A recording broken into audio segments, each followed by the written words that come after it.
The U.S. Army is also working on its own strength-enhancing Future Warrior program, scheduled to launch in 2025. Superhuman strength might not come from a bulky exoskeleton, but from science known as nanotechnology. Strength may be wired into a soldier's uniform at the molecular level. Nanotechnology utilizes materials at a submicroscopic scale. A nanometer is a billionth of a meter.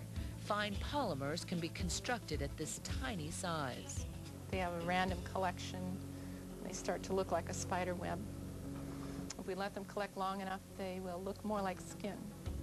The Army plans to use an electrospinning process to weave the polymers and intricate sensory equipment into a soldier's uniform. Think of it as a second skin, armed with artificial intelligence. We look at certainly the insertion of nanofibers, that smart kind of textile that we have. Now we have the ability to power it, and it can act like muscle on the body. The fibers are spun into a material resembling cloth or paper. And they're really, really fine and well formed into a fabric-like consistency. The question is how to go from interesting flexing molecules into a fabric system that might develop into a shirt that would give you super strength.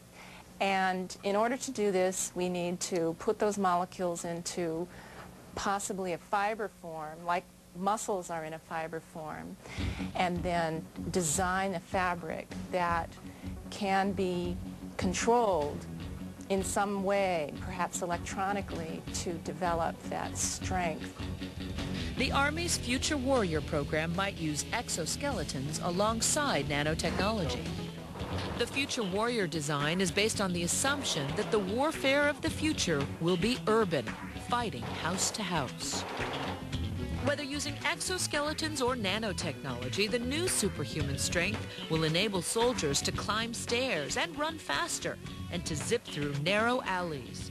It may have civilian applications as well. It's aimed at providing improved capability to the military, but I guarantee you the people like me that work in this area are going to be just as happy when somebody who hasn't walked in 20 years walks out and gets their mail as they're going to be when we see this thing fielded.